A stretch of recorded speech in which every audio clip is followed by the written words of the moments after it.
પંચાયત સમાચાર 24 માં આપનું સ્વાગત છે। જાલોદમાં વસંત મસાલા અને ફાર્મ બ્રિજ ફાઉન્ડેશનના ઉપક્રમે કૃષિ સશક્તિકરણ કાર્યક્રમ ખેડૂતોને હાઇડ્રોજેલ ટેકનોલોજીથી માહિતગાર કરાયા। દાહોદ જિલ્લાના જાલોદ ખાતે ખેડૂતોને આધુનિક કૃષિ પ્રણાલીઓથી માહિતગાર કરવાના ઉદ્દેશ્યથી વસંત મસાલા અને ફાર્મ બ્રિજ ફાઉન્ડેશનના સંયુક્ત ઉપક્રમે વિશેષ ખેડૂત સશક્તિકરણ કાર્યક્રમનું આયોજન કરવામાં આવ્યું હતું।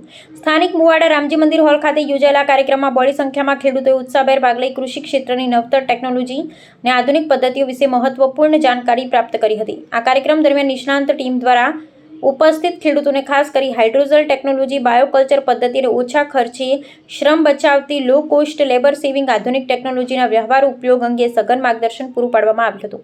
બદલાતા સમયમાં કૃષિ ઉત્પાદકતા વધારવા, જમીનની ફળદ્રુપતા જાળવી રાખવા અને ખેતીનો આર્થિક ખર્ચ ઘટાડવા માટે આ પ્રકારની વૈજ્ઞાનિક પદ્ધતિઓ કેટલી અસરકારક અને લાભદાયી નીવડી શકે છે તે અંગે સવિસ્તાર ચર્ચા કરવામાં આવી હતી।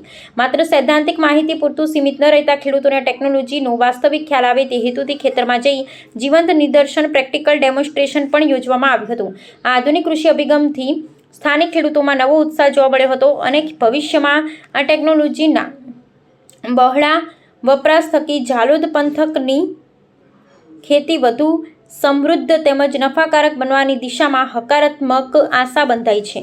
આજરોજ વસંત મસાલા પ્રાઇવેટ લિમિટેડ કંપની દ્વારા ફાર્મ બ્રિજ ફાઉન્ડેશનના અમલીકરણના ઉદ્દેશથી જાલોદ તાલુકાની અંદર આજે અહીંયા ખેતી ક્ષેત્રે એક મોટી અને પર્યાવરણ દિવસ નિમિત્તે જે આયોજન મિટિંગનું કરવામાં આવેલું તે મોટી સંખ્યામાં ખેડૂતો અને ભાઈઓ ઉપસ્થિત રહ્યા અને આજે અમે અલગ અલગ ટેકનોલોજીના ડેમોન્સ્ટ્રેશન પણ કર્યા અને જે હાઇડ્રોજેલ ટેકનોલોજી છે એ કેવી રીતે મકાઈ સાથે મિક્સ કરીને કેવી રીતે સીલ ડ્રીલથી એની વાવણી કેવી રીતે કરવી એ પ્રત્યક્ષ અમે બધાને અનુમાન કરાવ્યું, પ્રત્યક્ષ દેખાડ્યું અને બહુ સુંદર અલગ અલગ બધા ડેમોન્સ્ટ્રેશનના પ્રોગ્રામ કર્યા અને બહુ સરસ સુંદર આયોજન રહ્યું અને સૌ ખેડૂત મિત્રો આવ્યા એ બદલ સૌનો ખૂબ ખૂબ આભાર। મારું નામ Sahajanand Patel, farm bridge foundation CSR manager.